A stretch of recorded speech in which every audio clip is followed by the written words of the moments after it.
मांडकीकर sir जो 55 योजना आहेत ज्या केंद्र शासन राबवते आणि जो 48 योजना आहेत जे राज्य शासन चालवते आणि या सगळ्या योजना आपल्याला आपल्या घराघरापर्यंत पोहोचवायच्या आहेत आणि त्या पोहोचवायच्या असतील तर आपल्या सगळ्यांना भारतीय जनता पार्टीचे 4ही उमेदवार निवडून आपल्याला म्हणजे तुमच्या सगळ्यांच्या आशीर्वादाने मी मंत्री झालो.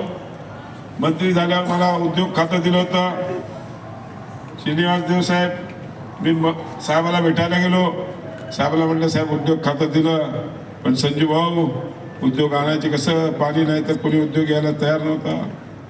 साहेबांनी 55 दिवसात देवाभाऊंनी 1680 कोटी रुपयाची योजना मंजूर केली. पण आपलं बॅड लक सरकार दळबद्री सरकार आलं उबाटाचं. वाईट म्हणू नका तुम्ही होते तिकडे पण आता काय ते त्या सरकारने 2.5 वर्ष या फाईलकडे दुर्लक्ष केलं. दुर्लक्ष केल्यापेक्षा खरं खरं सांगतो विजूभाऊ तुम्ही जो राजीनामा दिला तो खरा होता. कारण ती फाईल काय करत होती पाणी पुरवठा मंत्र्याकडून मातोश्रीवर का जात होती महेंद्र माहिती आहे का तुला? पालकमंत्री माझे किती टक्के तो कॉन्ट्रॅक्टर म्हणला नको रे बाबा मला हे काम. एवढे टक्के वाढले तर काम कसं करणार? 2.5 वर्ष काम बंद राहिलं आणि आमचे विजूभाऊ त्रस्त झाले. त्यांनी त्या उपमहापौर पदाचा राजीनामा दिला. जर मी माझ्या जनतेला पाणी देऊ शकत नसेल या जनतेचा पाणीचा प्रश्न मिटू शकत नसेल तर मी राहून का उपयोग आहे? विजूभाऊ तुमचे खरे खर आम्ही आभारी आहोत. तुम्ही जनतेला जागृत केलं आज. पण मला सांगायला आनंद होतोय भगवान के पास देर है अंधेर नाही. पुन्हा आपलं सरकार आलं आणि पहिल्याच कॅबिनेटमध्ये देवेंद्रजींनी ही योजनेला मंजुरी दिली आणि पैसे उपलब्ध करून दिले. कुठेही 1% कोणाला द्यायची गरज नाही. तो कॉन्ट्रॅक्टर हशी खुशीने कामाला लागला. आमचे काही मित्र आहेत विरोधी पक्षाचे अजून त्या टाक्यात सुरू झालं नाही. कसं अरे टाक्यात 36 चालू झाल्या आहे बाकीच्या आणि ज्या जुन्या टाक्यातून पण सप्लाय होऊ शकतो. अरे अभ्यासच करत नाही काही करत नाही उगी आपलं भाषण करत फिरते विरोधात. त्याच्यामुळे असा कुठलाही काळजी करायची नाही.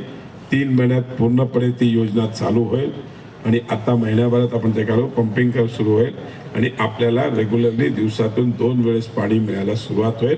हा मी तुम्हाला शब्द देतो. आपण एक योजना मान्य देवाभाऊ या शहराचा विकास करण्यासाठी कटिबद्ध.